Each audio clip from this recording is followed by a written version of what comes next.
Altíssimo Deus e eterno Pai, graças eu te dou, Senhor, na noite de hoje, ó Deus, por todo o teu cuidado, por todo o teu amor e por tua infinita misericórdia, Pai, que também tem nos alcançado. Ó Deus, eu sou grato a ti, Senhor, por este momento, que para mim é um momento de muita alegria, Pai. Quando me reúno com meus irmãos, quando me reúno, Senhor, para falar do assunto mais importante da minha vida, que é Cristo Jesus. Ó Deus, que estes momentos possam ser aproveitados por aqueles, ó Pai, que terão acesso a este momento, que talvez estarão presentes neste exato momento na live, mas que talvez assistam após o término desta live, que eles possam ser alcançados, tocados, que eles possam ouvir a tua voz, Pai, falar com eles de uma forma poderosa. Eu oro a ti, Senhor, te agradecendo pela vida do Abner, da sua mãe Cícera, do seu pai Claudionor, ó Deus, que são servos teus, Pai, e que estão lá longe, quase 600 quilômetros de distância da minha casa, Pai, mas que passaram a fazer parte desta imensa família, Pai, que o Senhor me apresentou. Ó Deus, que o teu cuidado venha sobre eles, aleluia. Que as tuas bênçãos venham sobre eles, Pai. Que eles desfrutem, que eles colham as mais ricas bênçãos, Pai, que o Senhor derramar sobre a vida, casa, família, história deles. Que o Senhor continue cuidando, Senhor, desta casa, é o meu pedido. E que o Senhor possa abençoar todos aqueles que estarão conosco nesta noite, Pai, para ouvir a tua voz. A igreja do Malawi, o pastor Mofolo, cada membro, ó Pai, a igreja do Moçambique, aleluia, que o Senhor mova tuas mãos em favor, Pai, deste projeto que é teu, mas que foi confiado a nós. Eu oro a ti sendo grato, em nome do teu Filho amado Jesus Cristo. Amém e amém. Meu filho, dá lugar, tá bom? Amém. Prega, fala aí, você vai continuar ouvindo minha voz, mas você vai falar aí agora. Amém. Paz do Senhor, meus irmãos, boa noite a quem me ouve. Como o pastor Rodney já disse, meu nome é Abner, eu sou aqui da cidade de Araçatuba, congrego na Igreja Assembleia de Deus, Ministério do Belém, pastor Isidoro, e fico muito feliz, meu coração se alegra muito nesta noite por estar participando de uma partícula desse projeto. Posso chamar, graças a Deus e com muita alegria, o pastor Rodney de amigo. Me ensinou durante o pouco tempo que esteve aqui muitas coisas, aprendi muitas coisas com ele. É um exemplo, um homem de Deus, e que Deus possa continuar abençoando esse projeto, que foi fundado, erguido pelas mãos de Deus, porque o intuito dele é apregoar Cristo e ganhar almas para o reino de Deus. E isto é o que Deus deseja. Deus deseja salvar almas. Deus deseja saquear o inferno. E eu fico muito feliz de poder estar participando aqui nessa noite desse projeto. Meus irmãos, sem demoras, eu quero aqui compartilhar a palavra de Deus para os irmãos que se encontram em Gálatas, capítulo de número 6, versículo de número 14. Quanto a mim, que eu jamais me glorie, a não ser na cruz de nosso Senhor Jesus Cristo, por meio da qual o mundo foi crucificado para mim, e eu para o mundo. Aleluia. Meus irmãos, Gálatas é a Galácia, né? A igreja que está na Galácia é um conjunto de igrejas que se encontram ali, e que Paulo, passando por aquele lugar, plantou essas igrejas naquele lugar, e ele escreve esta carta às igrejas, ou à igreja que se encontra naquele lugar, em Galácia. Paulo, nesta carta, ele vai fazer uma defesa do evangelho. No capítulo 1, assim como já foi citado pelo pastor Rodney, versículo de número 6, diz o seguinte: admiro-me que vocês estejam abandonando tão rapidamente aquele que o chamou pela graça de Cristo para seguirem outro evangelho que na realidade não é o evangelho. Aqui Paulo vai fazer uma defesa do evangelho durante toda a carta. Esse é o tema central dessa carta, é defender o evangelho. E nesse versículo que eu acabo de ler, Paulo se encontra espantado, admirado, que os gálatas estão deixando o evangelho que foi pregado por ele naquele lugar. O evangelho genuíno, o evangelho verdadeiro, que é o evangelho da cruz de Cristo, o evangelho da salvação, o evangelho da graça. Mas isso estava acontecendo porque se levantava no meio deles, naquela época, alguns falsos mestres, ensinando, como Paulo disse, outro evangelho, outra forma do evangelho. E aqui Paulo vai dizer que eles são deturpadores deste evangelho, do evangelho verdadeiro. Eles estavam pervertendo o evangelho. E a consequência da perversão do evangelho em meio aos gálatas estava fazendo com que eles se afastassem de Cristo. E é uma aplicação ao nosso coração, à nossa mente, uma reflexão, um ensino ao nosso coração, de que quando o evangelho de Cristo ele é moldado segundo as nossas próprias vontades, ele é pregado, ele é repassado, transmitido segundo as nossas próprias vontades e desejos, o coração daqueles que ouvem são afastados de Cristo, porque somente o evangelho verdadeiro é aquele que reconcilia o homem com Cristo. Somente o evangelho da cruz, somente o evangelho verdadeiro é aquele que reconcilia o homem com Cristo. Então Paulo está dizendo aqui que o evangelho pregado por aqueles homens estavam afastando a igreja na Galácia, estavam afastando eles de Cristo, porque quando o mensageiro, quando os homens ensinam um outro evangelho, eles afastam, pervertem o coração daqueles que ouvem. Nós vemos, como já foi dito pelo pastor aqui, nós vemos na nossa geração um evangelho, ou um novo evangelho. Paulo diz que esse não é o evangelho verdadeiro, um evangelho sendo erguido segundo o próprio prazer, um evangelho sendo pregado segundo as próprias vontades do homem, um evangelho formado à minha mente, à minha ideia. Mas a realidade é que quando nós nos deparamos com o evangelho, nós não podemos mudar o evangelho, mas é o evangelho que nos transforma.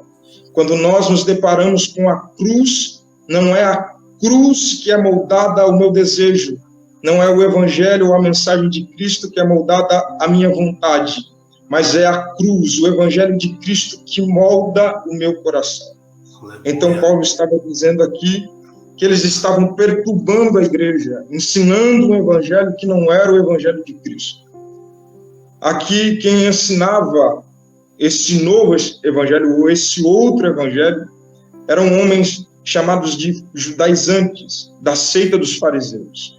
Eles desejavam que os gentios se circuncidassem e seguissem a lei de Moisés e abandonassem aquilo que Paulo estava pregando, que era a mensagem da cruz. A circuncisão era algo exterior, era o corte do prepúcio, era algo externo, era algo que o judeu, ele colocava, ele expunha diante de todos, dizendo: eu sou judeu, porque eu me circuncidei. E ele se gloriava naquilo. E quando o judeu pregava para o gentio, ele dizia: você deve se circuncidar, porque somente através da circuncisão você será salvo. Mas a mensagem que Paulo pregava era que a cruz salvaria os gentios. É que a mensagem da cruz salvaria os gentios. Porque o evangelho, o cristianismo, ele não é exposto, ele não é aquilo que está no nosso exterior. O evangelho, ele também é, ou principalmente é, aquilo que está no nosso interior. Quando Cristo vai ensinar, falar sobre esmolas, orações, sobre ajudar o pobre, ele fala sobre algo chamado secreto. Ele fala sobre secreto, sobre intimidade. Quando ele fala sobre oração, ele diz: entra no teu quarto, fecha a tua porta, e o teu pai que te vê em secreto te recompensará. Porque o cristianismo não é aquilo que está do lado de fora, mas é aquilo que está internamente em mim, aquilo que está dentro de mim. Porque a cruz não transforma de fora para dentro. A cruz me transforma de dentro para fora. A vontade dos judeus naquela época era que os gentios colocassem externamente, dizendo: não, nós nos circuncidamos e por isso seremos salvos. Mas a mensagem de Paulo era: não, aceitem a cruz, sejam transformados por dentro. Porque a verdadeira circuncisão, a verdadeira aliança com Deus é a mensagem da cruz, é a mensagem do Evangelho, é a fé em Cristo Jesus. Então eles estavam deturpando esta mensagem, a mensagem da graça de Cristo, a mensagem que não importa aquilo que eu faço, mas importa aquilo que Jesus Cristo fez. Não são pelos meus méritos, não é por aquilo que falo, o modo que me visto, o modo que ando, mas é por aquilo que Cristo fez na cruz do Calvário. O mérito não é humano. Paulo vai dizer: quando eu fui chamado, quando fui escolhido, não foi por homens, não era por mérito humano, mas foi pela graça de Cristo Jesus que eu fui escolhido. Foi a graça de Deus que me escolheu. Não foi pelos meus méritos, não foi por aquilo que fazia, não era por aquilo que eu era, mas foi a graça de Deus. O que os judeus estavam tentando fazer é trazer merecimento, era mudar o evangelho de Cristo, era tentar merecer a graça de Deus, mas nós não merecemos a graça de Deus. A graça de Deus é um favor imerecido, é um presente que nós não merecíamos, é algo, é uma salvação que nós não merecíamos, uma liberdade que nós não merecíamos. A mensagem de Cristo, o evangelho, é a graça, é a boa nova, é a salvação de Deus para nós, mas não segundo o nosso merecimento, não segundo aquilo que está no nosso exterior, mas aquilo que está internamente em nós.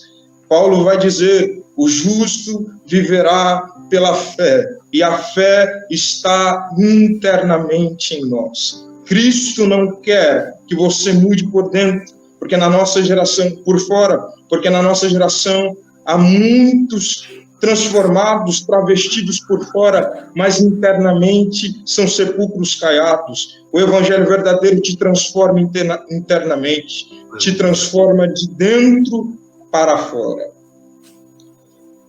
Paulo, ele está pregando a verdade. Paulo está falando sobre a verdade do evangelho, que é a graça de Deus, a mensagem da cruz. E no capítulo 4, versículo de número 16, Paulo vai dizer: tornei-me inimigo de vocês por lhes dizer a verdade. Os que fazem tanto esforço para agradá-los não agem bem, mas querem isolá-los, a fim de que vocês também mostrem zelo por eles. Paulo pregava a verdade. Paulo falava do evangelho verdadeiro e genuíno. E ele faz uma pergunta aos Gálatas: por acaso eu me tornei inimigo de vocês por pregar a verdade? Por acaso eu me tornei inimigo de vocês por estar falando do evangelho verdadeiro? A carta a Timóteo, Paulo vai dizer que nos últimos dias, pessoas ouviriam somente aquilo que lhes traria prazer, teriam comichões nos ouvidos, só ouviriam aquilo que agradam aos seus ouvidos. Mas Paulo está dizendo: eu não prego para agradar ninguém, porque o evangelho, ele não foi feito para nos agradar. Há esses dias atrás eu estava conversando com alguém dizendo: o evangelho é o evangelho e o mundo é o mundo. A mensagem do evangelho é: venha como você está, mas você não vai permanecer como você está. O evangelho não foi feito para agradar legalistas ou libertinos. O evangelho não foi feito para agradar conservadores ou liberais. O evangelho foi feito para transformar o homem, independente de onde ele esteja, independente de quem ele seja. Cristo não é prioridade de homem algum. Cristo é Cristo, e quem quiser vir até ele terá que pegar a sua cruz e carregar. Ele não disse: eu vou fazer a sua vontade. Ele disse: vinde a mim e pegue a sua cruz. Ele não disse: venha a mim e seja feita a sua vontade. Não, ele ensina no Pai Nosso que a vontade que determina não é a minha. A vontade determinada é a vontade dele sobre nós. Quando Israel estava no deserto, caminhando no deserto, eles foram libertos do Egito através de um cordeiro, pois na última praga, Moisés diz: vocês vão entrar dentro de casa, vão matar o cordeiro, passar o sangue dele nas portas e se alimentar do cordeiro dentro de casa. E através disso eles foram libertos da morte e também libertos do Egito. E no meio do deserto eles levantam uma estátua, um bezerro de ouro. E ali Deus julga eles. Porque se eu estivesse naquele dia, eu diria a todo Israel: vocês entenderam errado. Não foi bezerro, foi cordeiro. Porque o bezerro simboliza as minhas vontades sendo feitas, sendo concretizadas. Mas o cordeiro é a vontade de Deus sendo decretada. Quando Isaías diz que Cristo foi levado ao matadouro como um cordeiro mudo, o bezerro, ele quer a sua vontade, ele come, rumina e engorda. Mas Moisés diz: agora nós vamos derreter esse bezerro.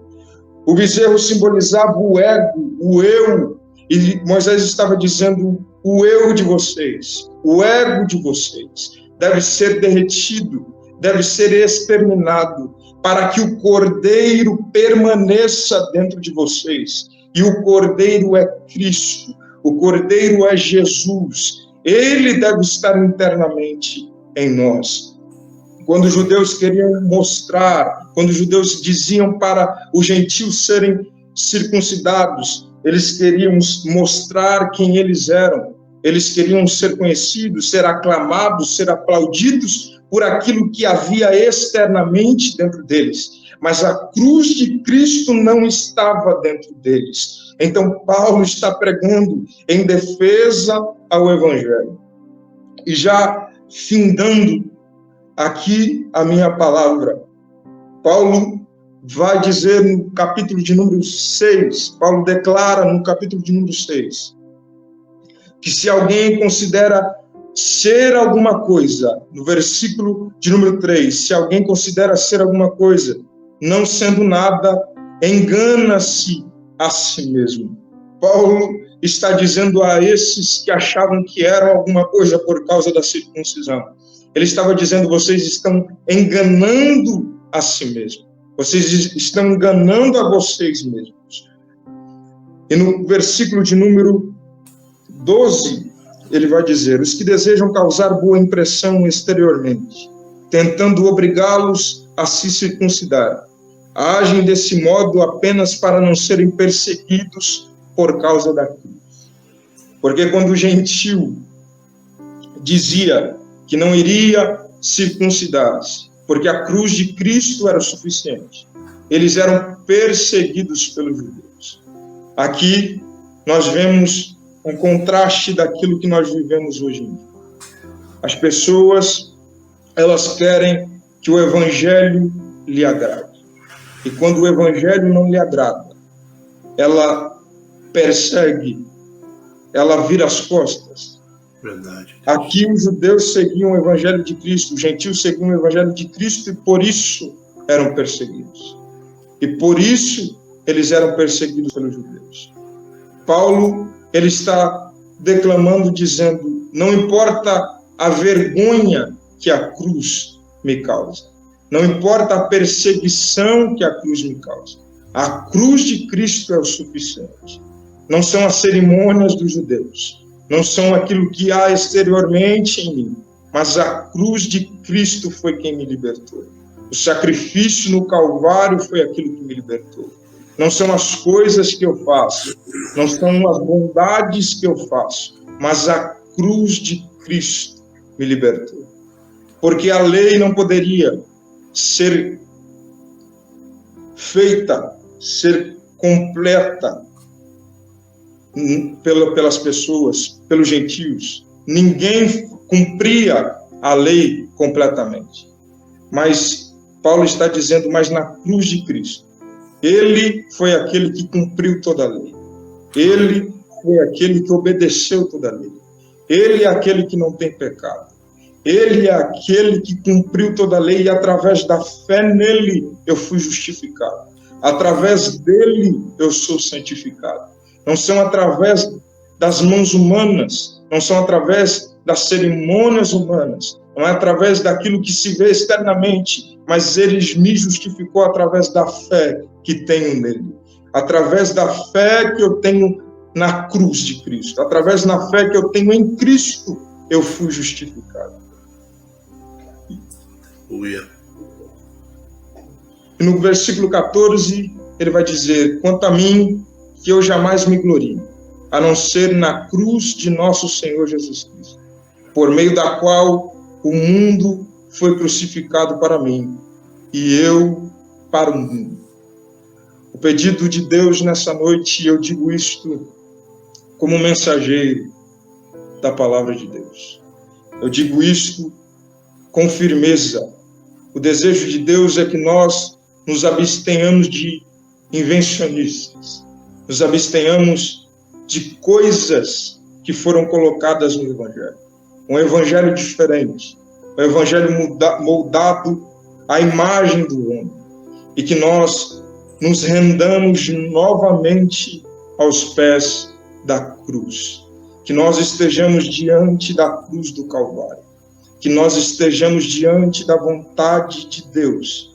Porque você, meu irmão que me ouve aqui, porque você, minha irmã que está me ouvindo aqui, você não foi comprado por ouro ou prata. Você foi comprado pelo sangue do Senhor Jesus Cristo. Cristo é a mensagem principal. Cristo é a mensagem essencial. Cristo é o centro. A cruz de Cristo é a mensagem com a qual os homens são salvos. João 3,16, o alicerce da nossa fé. Deus amou o mundo de tal maneira que entregou o seu único Filho, para que todo aquele que nele crê não pereça, mas tenha a vida eterna. A cruz, naquela época, era símbolo de vergonha e de dor. Mas Paulo está dizendo, é nela que eu me glorio, pois foi nela que o meu Jesus foi sacrificado. Foi nela que o meu Jesus resgatou a minha vida e a minha alma. Foi nela que o meu Jesus me resgatou das mãos da morte. Foi através dela que o Cordeiro de Deus foi morto, sacrificado e trouxe redenção à minha vida. Meu irmão, nessa noite, como foi dito pelo pastor Roger, nós não estamos aqui para lhe oferecer prata, carro, ouro ou qualquer outra coisa material. O que nós estamos aqui lhe oferecendo é a mensagem de Cristo, é a mensagem do Evangelho, é a mensagem da cruz. É esta mensagem que pode transformar a sua vida. É esta a mensagem que pode transformar a sua história. É a mensagem da cruz. Nessa noite, o bem maior que você tem para receber e que eu profetizo sobre a sua vida é a salvação da sua casa, através da mensagem que nessa noite eu prego. É a salvação da sua vida. Eu não sei o que você está vivenciando e o que está acontecendo nesse momento, mas a cruz de Cristo é o suficiente para libertar, para salvar. Nessa noite, Deus está dizendo para você, olhe para a minha cruz. Olhe para a cruz, porque foi nela que eu trouxe liberdade para você. Foi nesta cruz que eu trouxe salvação para você. Esta é a mensagem que eu te entrego. Paulo, ele vai dizer no versículo 17, sem mais, que ninguém me perturbe, pois trago em meu corpo as marcas de Jesus. A vontade do judaizante era que houvesse uma marca exterior para dizer que aqueles gentios estavam salvos. Mas Paulo estava dizendo: ninguém me perturbe, porque mais do que circuncisão, porque mais do que marcas externas, eu trago no meu corpo as marcas de Cristo. Eu trago no meu corpo as marcas do Evangelho. E estas marcas valem mais. Nesta noite, Jesus está dizendo que as marcas de Cristo devem estar em nosso coração. O que garante que você é um verdadeiro cristão não é o quanto Deus tem te abençoado, não é o quanto Deus tem enchido o teu celeiro. Deus abençoa, Deus enche, Deus prospera, mas o evangelho que vivemos, o evangelho genuíno e o cristão genuíno não carrega em si somente as bênçãos de Deus, mas carrega em si as marcas de Cristo. Glória. Deus está dizendo: nesta noite eu estou olhando para você. Nesta noite eu estou olhando para o teu coração e estou lhe ensinando. E estou lhe dizendo: carregue as minhas marcas. Ainda que isso te cause dor, ainda que por um momento isso te cause sofrimento, mas trará glória também para a sua vida, porque Jesus Cristo recompensará a nós naquele dia. Nesta noite, que você possa receber esta mensagem. Esta é a mensagem que te liberta, esta é a mensagem que te salva, esta é a mensagem que te liberta e que te leva para o céu. A mensagem da cruz, a mensagem de Cristo. Aleluia. Jesus morreu na cruz do Calvário para nos libertar. Vivemos em um século, vivemos em uma época onde esta mensagem está sendo escondida, está sendo deturpada, está sendo moldada ou mudada para poder agradar aos homens. Meus irmãos, o Evangelho, ele não está aqui para nos agradar. O Evangelho está aqui para nos transformar. Glória. Cristo, às vezes, nos causará dores, mas é para a nossa transformação. Cristo está aqui para te confrontar e transformar a tua vida. Este é o verdadeiro Evangelho. O verdadeiro Evangelho não é aquele que te deixa confortável, mas o verdadeiro Evangelho é aquele que te confronta, é aquele que te transforma, é aquele que te faz repensar, se arrepender. O que Cristo veio pregar foi arrependimento. A primeira vez que ele iniciou a sua pregação, ele disse: arrependei-vos, porque é chegado o reino dos céus. Mas, meus irmãos, o que Deus tem para nos entregar, meus amigos, o que Deus tem para nos entregar não é ira, porque Jesus Cristo não veio para irar-se ou derramar a sua ira nesse momento na cruz, mas ele veio para nos dar graça, ele veio para derramar o seu amor sobre os nossos corações, ele veio para te consolar, e o consolo de Deus está na cruz do Calvário, o consolo de Deus está em Jesus Cristo, o abraço, o carinho, o amor de Deus está em seu Filho. Foi porque ele nos amou que ele se entregou. Foi porque ele nos amou que ele morreu. Mas nosso Deus está vivo. Ao terceiro dia ele ressuscitou. E que nessa noite o Espírito Santo possa adentrar ao seu coração com esta palavra. Firmar, cravar nesta terra que é o seu coração. Esta palavra neste momento. Aqui eu fingo a minha oportunidade, a palavra que Deus colocou no meu coração. Mas eu digo, guarde esta palavra dentro do seu coração.